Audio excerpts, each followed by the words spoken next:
Bienvenue à ce numéro du Journal des Journaux paru du 23 au 29 juin 2025, un numéro que nous entamons avec l'une des décisions prises en Conseil des ministres le 19 juin dernier, à savoir la nationalisation de la Société des mines de l'Aïr Somaïr et de la Nigélec.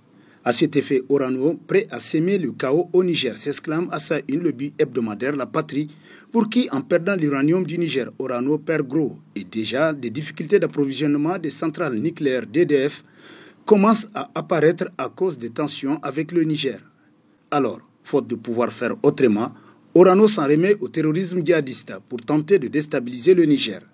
En effet, on l'aura remarqué ces derniers temps, l'on note une recrudescence de l'insécurité dans le pays avec la multiplication des attaques terroristes très meurtrières contre les forces de défense et de sécurité et les populations civiles nigériennes. D'après des sources dignes de foi, Orano aurait contacté des groupes terroristes pour intensifier les attaques contre le Niger telles que rapportées par La Patrie qui renchérit. Les mêmes sources indiquent qu'Orano envisagerait même de réactiver les anciennes rébellions ayant essaimé dans la région d'Agadez entre 1990 et 2000 afin de rendre difficile, voire impossible, la poursuite des activités d'exploitation iranifère dans cette localité. Nationalisation de la Nigélec, est-ce là réellement la meilleure solution? S'interroge le bimensuel Opinion, selon qui, à vrai dire, l'on n'avait pas bien compris la décision du Conseil des ministres relative à la nationalisation de la Nigélec, dont le capital social était déjà détenu par l'État du Niger à hauteur de plus de 93%. Bof, là n'était pas la préoccupation du jour qui concerne surtout l'avenir de cette solution stratégique sous pavillon uniquement étatique. En effet, le problème majeur de la Nigélec ne se trouvait pas dans sa forme juridique antérieure, c'est-à-dire celle de société anonyme SA d'économie mixte, mais bien dans les objectifs poursuivis par cette société et les moyens pour les atteindre, selon Opinion pour qui, alors la solution durable pour revitaliser la Nigélec ne réside pas dans le changement de forme sociétale ou dans l'élagage des avantages sociaux des agents qui y travaillent, mais bien dans la recherche de la souveraineté nationale. Rencontre entre le chef de l'État et les anciens dirigeants, entre volonté de refondation du CNSP et esprit narcissique de certains leaders politiques, s'exclame l'hebdomadaire Le Temps. Pour qui mieux vaut tard que jamais, cette rencontre intervient dans une situation d'insécurité très préoccupante à laquelle s'ajoutent les difficultés économiques et sociales à la veille de la campagne hivernale. Cela montre la limite de certains acteurs de la société civile qui ont passé pendant près de 2 ans à vilipender les anciens leaders politiques jusqu'à pousser lors des recommandations des assises le président du CNSP à dissoudre les partis politiques qui devraient au préalable être associés et consultés pour la sortie de crise après le coup d'État du 26 juillet 2023, constate le journal qui poursuit. L'heure est à la prise de conscience des enjeux du moment. Le président de la République doit aussi réhabiliter le Conseil de la République pour discuter de toutes les questions qui concernent la vie de la nation, d'après Le Temps. Issifou Mahamadou et les événements du 26 juillet 2023, le syndrome psychotraumatique qui dévaste le personnage, titre à sa une l'hebdomadaire satirique Le Canard en furie. Pour qui, si aujourd'hui le CNSP a perdu un peu de sa super populaire, cela était dû en grande partie au sentiment qu'Issifou Mahamadou en serait le parrain politique. Or, sans cette ferveur politique, il serait très difficile pour le général d'armée Abdourahmane Tiani et ses camarades du CNSP de poursuivre leur mandat de 5 ans à la tête du pays face à tous ces défis qui ne cessent de se dresser sur leur chemin, d'après le satirique qui se demande comment alors faire pour reconquérir une opinion publique nationale de plus en plus distante, désabusée et surtout frustrée par rapport à la question de justice sociale dans le pays, se détacher probablement de cette impression de proximité entre le président du CNSP et Issifou Mahamadou. Sinon, qui viendrait faire l'intervention d'Issifou Mahamadou destinée à plus se disculper par rapport au coup d'État du 26 juillet 2023 dans une rencontre dont l'objet principal était la situation sécuritaire nationale préoccupante? Est-ce véritablement la tribune idéale pour un tel exercice? Sont entre autres questions que se pose le Canard en furie, pour qui, à vrai dire, tout cela sentait la marque de fabrique d'Issifou Mahamadou, le modus operandi de l'homme de tous les complots politiques du Niger contemporain. Session du Conseil consultatif de la refondation, un premier ballon d'essai pour le CCR, titre entre autres à sa une l'hebdomadaire La Roue de l'Histoire Info, qui dit ignorer pour le moment les points inscrits à l'ordre du jour de la session, qui ne pourra excéder qu'15 jours de travaux. Cependant, les attentes sont fortes au sein de l'opinion par rapport aux travaux du CCR, constate le journal pour qui, à la veille de 2 ans de l'avènement du CNSP au pouvoir, beaucoup a été fait en même temps que beaucoup reste à faire. Les observateurs s'interrogent surtout sur les marges de manœuvre du CCR qui, il faut le dire, n'est ni une assemblée nationale, ni un contre-pouvoir. L'institution est plutôt un organe d'accompagnement de la refondation qui a essentiellement pour tâche de donner son avis au CNSP et au gouvernement sur toute question intéressant la vie de la nation dont il est saisi. Il peut également faire de sa propre initiative des propositions ou recommandations sur les questions d'intérêt général. La première session de cette institution dirigée par l'honorable Dr Mamoudou Djingare Harouna, qui fera sa rentrée politique le 28 juin 2025, a du pain sur la planche d'après l'hebdomadaire pour qui il s'agit d'un premier ballon d'essai pour les conseillers du CCR qui doivent démontrer qu'ils sont à la hauteur de la tâche qui leur a été confiée, surtout après le goût d'inachevé des assises nationales qui se sont déroulées dans la précipitation. Les Nigériens attendent donc que les problèmes qui les assaillent au quotidien soient débattus et surtout que des solutions soient proposées pour faire face à la situation difficile du pays, conclut La Roue de l'Histoire Info. Point de presse, rencontre culturelle internationale récit sur la langue et la culture Zarma Songoï Dandi et parenté à plaisanterie, titre entre autres à ça une hebdomadaire Écho du Monde. D'après qui les langues africaines doublement marginalisées par la colonisation arabe et occidentale font aujourd'hui face à la mondialisation et à l'urbanisation, les menaçant d'extinction. Si rien n'est fait face à cette réalité, des langues peuvent même disparaître. C'est pour parer à cette éventualité malheureuse que l'Union africaine, à travers son institution spécialisée chargée de développer et de promouvoir l'utilisation des langues africaines, l'Académie africaine des langues ACALAN, a mis en place des sous-commissions de langues dans plusieurs pays et a adopté avec plusieurs autres africaines la langue sonraï comme langue véhiculaire transfrontalière et langue de travail à l'Union africaine, nous apprend le journal qui poursuit qu'en définitive, il est attendu de cette rencontre internationale Zarma Songoï Dandi et parenté à plaisanterie un engagement commun en faveur de la préservation, de la valorisation et de l'usage de leur langue et culture qui chemine vers la promotion d'une citoyenneté sahélienne, un levier de la souveraineté et de l'intégration régionale au Sahel, dont l'AES est le modèle phare. Cette rencontre apportera sa part de contribution dans les politiques publiques, la promotion de la paix par la cohésion sociale, une garantie de stabilité et de développement, conclut Écho du Monde. Lettre au chef de l'État, Monsieur le Président, on ne gouverne pas comme on veut, on gouverne comme on peut, selon les attentes du peuple. Titre dans ses colonnes l'hebdomadaire Le Monde aujourd'hui. Pour qui, malgré l'omerta faite sur votre rencontre avec les anciens responsables de l'État, de nombreux échos sont parvenus aux compatriotes et ce n'est pas, permettez-moi de vous le dire, à votre avantage. En attendant de prendre connaissance de l'ordre du jour de la première session du CCR, l'auteur du missive voudrait vous dire que plus le temps passe, sans que vous vous remettiez en cause pour rectifier ce qu'il y a à rectifier, plus le fossé s'élargit entre vous et votre peuple. Si vous continuez à rester l'arme au pied, alors que vous devez de toute urgence endiguer les maux à leurs racines, les choses vont se gâter davantage. Il faut le croire, vous devez impérativement abroger l'article 12 qui ne sert ni le Niger ni votre personne.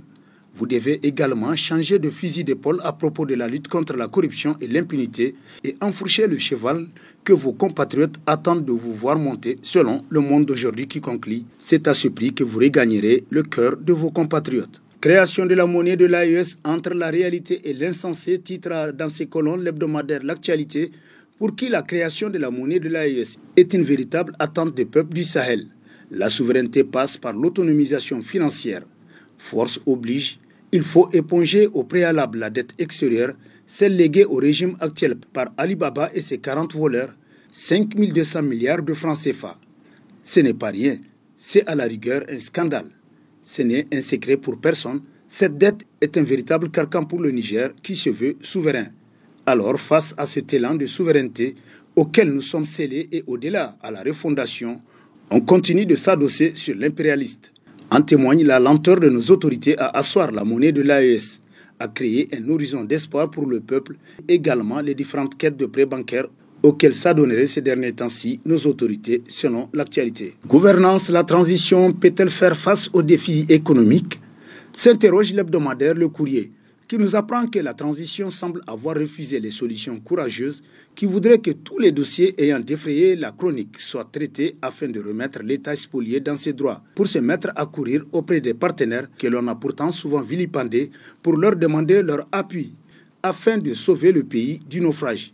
Il ne peut en être autrement lorsque le régime va de mollesse en mollesse pour révéler ses faiblesses à aller au bout de certains dossiers qu'elle pourrait s'effrayer d'aborder. Pire, l'argent ne semble plus rentrer dans les caisses de l'État, D'où certaines mesures qui peuvent aujourd'hui à juste titre montrer que l'État vit de réels problèmes financiers de trésorerie, d'après le courrier. Guéguerre Sonidep Soraz, Abba Issifou, pressenti DG entre la Soraz et la Sonidep, s'interroge l'hebdomadaire Le Nouveau Républicain, pour qui, à première vue, l'information pourrait paraître invraisemblable, irréaliste au regard sans doute du contexte national actuel.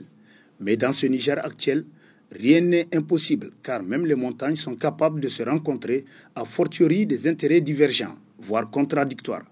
Aujourd'hui, Abba Issifou, libéré de prison depuis mars 2025 et exfiltré par le papa Issifou Mahamadou pour la Turquie, est pressenti, d'après certaines sources, pour être nommé soit DG de la Sonidep, soit de la Soraz.